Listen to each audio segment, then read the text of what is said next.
नमस्कार दोस्तों, कैसे हैं आप लोग? आज मैं डिस्कशन करने वाला हूँ केएसएच इंटरनेशनल लिमिटेड के बारे में। तो ये बेसिकली एक कॉइल मैन्युफैक्चरिंग कंपनी है और कंपनी इंडिया के third largest coil manufacturing company है। सबसे बड़ी बात है, इस कंपनी के सबसे इम्पोर्टेंस पॉइंट है, कंपनी इंडिया के थर्ड लार्जेस्ट कंपनी के साथ-साथ कंपनी जिस प्रोडक्ट को बनाते हैं, उस प्रोडक्ट सिर्फ इंडिया में नहीं है, ऑल ओवर बाहर के कंट्री में भी बेचा जाता है। साथ ही साथ उस प्रोडक्ट की डिमांड हर फील्ड में, हर सेक्टर में है।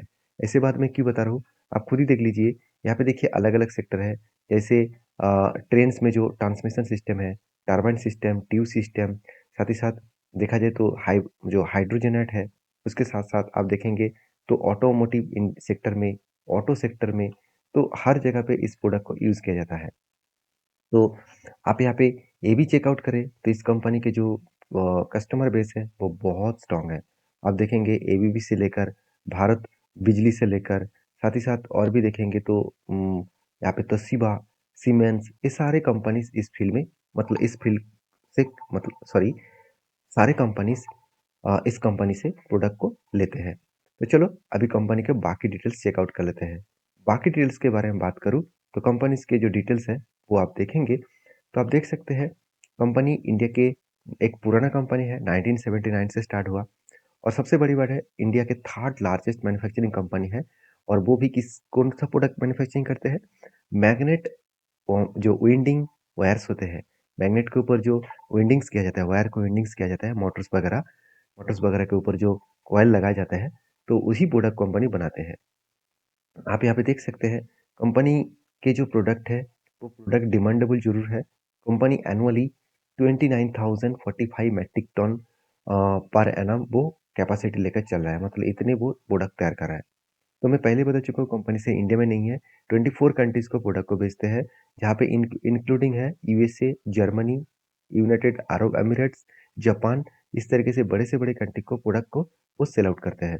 तो सबसे बड़ी बात है ये जो कंपनी है वो इसका स्ट्रांगली बेस है कस्टमर बेसिस और कंपनी का स्ट्रेंथ यही है कि company one of the leading manufacturing company है और वो भी इंडिया का।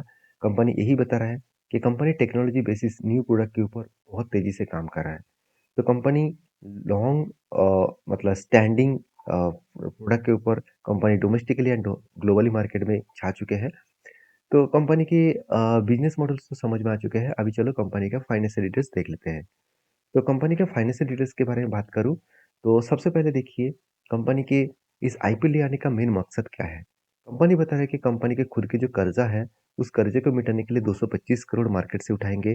साथ ही साथ कुछ इक्विपमेंट परचेज़ करना है, मशीनरी परचेज़ करना है। 2 अलग-अलग प्लांट्स के जो 2 मशीनरीज़ है, 87 करोड़ वो यूज़ करेगा और साथ ही साथ purchase setup for solar power. Solar power setup करने के लिए 8 8.83 करोड़ वो यूज़ करेगा। तो एक बढ़िया बात है। साथ ही साथ ये भी देखा जाए कि कंपनी के फाइनेंशियल डिटेल्स क्या है, कंपनी फाइनेंशियल डिटेल्स किस तरीके से परफॉर्मेंस कर रहा है। देखिए कंपनी का जो टोटल सेल्स इंक्रीजिंग है वो 39% से ग्रोथ हो रहा है। अगर मैं प्रॉफिट इंक्रीजिंग के बारे में बात करूँ तो 82% से ग्रोथ हो रहा है। आपको लग रहा होगा शायद इस बार आईपीओ लेकर आ रहा है तो इसीलिए ज़्यादा प्रॉफिट दिखा रहा है, ऐसे बिल्कुल नहीं। कंपनी के सेल्स लगातार बढ़ते चले गए। आप देखेंगे 1000 से लेकर 1900 तक uh, company profit journey sorry sales journey को ग्रोथ किया और प्रॉफिट मार्जिन में आप देखेंगे तो 26 शेयर से लेकर आज 67 मतलब करीबन देखा जाए तो 3 गुना के आसपास कंपनी प्रॉफिट जर्नी किया लास्ट 3 इयर्स में। हर साल कंपनी का प्रॉफिट यहाँ पे अच्छा खासा जर्नी देखने को मिला।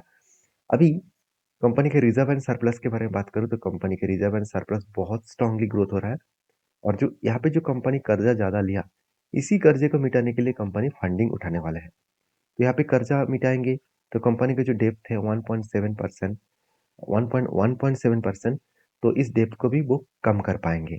तो अच्छी बात ये है कि कंपनी खुद के कर्जे को कम करना चाहते हैं।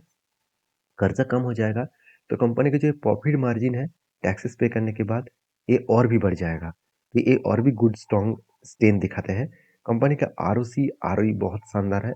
कंपनी के ऊपर सबसे इम्पोर्टेंट पॉइंट जो है वो है डेप्थ ऑफ इक्विटी वो कम होने वाले हैं और कंपनी का पेट मार्जिन बहुत कम है और ईबिटा मार्जिन भी बहुत कम है। तो मार्जिन कंपनी के हाथ में बहुत कम आ रहा है। कंपनी का वैल्यूएशन अभी 32 है। कंपनी के अर्निंग पर शेयर 11.97 है। तो ये देखकर हम लोगों को पता नहीं चलेगा कि एक्चुअली कंपनी का अर्निंग पर शेयर कितना अच्छा है, कितना खराब है। इसको देखने के लिए हम लोगों को क्या करना पड़ेगा, इस कंपनी के साथ और कौन-सा कंपनी इस फील्ड में ऑलरेडी मतलब अवेलेबल है, उसके साथ कंपेयर करके देखना पड़ेगा। जब देख आप देख सकते हैं प्रिसिशन वायर्स इंडिया लिमिटेड, साथ ही साथ राम रतन वायर्स लिमिटेड, तीनों कंपनी का अगर अर्निंग पर शेयर देखूँ तो सेम टू सेम देखने को मिला। एवरेज किया जाए तो ठीक-ठाक ही है और वैल्यूएशन के मामले में बात करूँ तो बाकी कंपनीज़ के वैल्यूएशन बहुत हाई है। क्योंकि प्रिसिशन का 50 है और राम रतन का 40 है। तो ओवरेज एवरेज अगर देखा जाए तो 45 के आसपास एवरेज देखने को मिला। और इस कंपनी का कितना है? अगर इस कंपनी का पी रेशियो देखूँ तो 32 है। इसका मतलब वैल्यूएशन भी सस्ता है और कंपनी का अर्निंग पर शेयर भी ठीक-ठाक है। तो बिजनेस मॉडल वाइज़ कंपनी ठीक-ठाक परफॉर्मेंस कर रहा है। अभी देखिए रिटेल पब्लिक को जो ऑफर किया गया है, 1 लॉट की कीमत अगर आपको देखा जाए तो करीबन-करीबन आप देखेंगे तो 1 लॉट कंपनी ऑफर कर रहा है 39 क्वांटिटी के साथ 14,976 के आसपास 1 लॉट की कीमत आपको देना पड़ेगा, अगर इस आईपीओ के लिए आप अप्लाई करना चाहते हैं तो। आईपीओ का ओपनिंग डेट है 16 तारीख, क्लोजिंग डेट है 19 तारीख और इसका लिस्टिंग डेट है 23 तारीख। तो पूरा डिटेल्स मैंने आपके साथ शेयर किया, सिर्फ एक पॉइंट बाकी है, वो क्या है? कितने प्राइस लेके आ रहे हैं, मतलब सॉरी कितने वो ऑफर दे रहा है। टोटल आईपीओ जो लेकर आ रहा है 710 करोड़ और उसमें से 420 करोड़ बिजनेस में इन्वेस्ट होगा, 290 करोड़ प्रोमोटर के जेब में जाएगा। तो आप कहेंगे सर ज़्यादा पैसा तो बिजनेस में इन्वेस्ट होता तो अच्छी बात होता। ऐसे बिल्कुल नहीं, कभी-कभी कंपनी का बिजनेस अगर अच्छा हो तो पैसा कुछ इन्वेस्टमेंट में होने के साथ-साथ प्रोमोटर के जेब भी तो भरना है, क्योंकि वो इतने दिनों से खुद के पैसा लगा के रखे हैं, तो वो भी तो आएँगे, कुछ क्वांटिटी बेचकर खुद के जेब भरा जाए। तो अच्छी बात है कि ज़्यादा पैसा बिजनेस में इन्वेस्ट हो रहा है।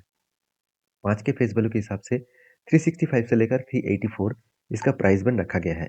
तो एक बढ़िया कंपनी है। तो कंपनी के सारे डिटेल्स मैंने मेंशन किया, सिर्फ ग्रे मार्केट प्रीमियम बाकी है। तो अभी तक तो कोई ग्रे मार्केट प्रीमियम शो नहीं हो रहा है। तो नेक्स्ट वीडियो में जब बनाऊंगा इसके ऊपर, तब आपको ग्रे मार्केट प्रीमियम के बारे में और कंपनी के ऊपर कितने लोग सब्सक्राइब किया है वो भी पता चलेगा। वीडियो अच्छा लगे तो लाइक करना और हाँ, इस कंपनी के ऊपर अगर मेरा ओपिनियन पूछे तो मुझे तो कंपनी स्ट्रांग लग रहा है। फिर से मैं कंपनी का सब्सक्रिप्शन और ग्रे मार्केट पे हम जब तक ना देखूँ तब तक मैं काम नहीं करता हूँ। तो मैं एक फिर से एक वीडियो आपके साथ शेयर करूँगा, उसके मैं सारे डिटेल्स आपके साथ कंटिन्यू करूँगा। वीडियो अच्छा लगे तो लाइक करें, मिलते हैं नेक्स्ट वीडियो में। Thank you.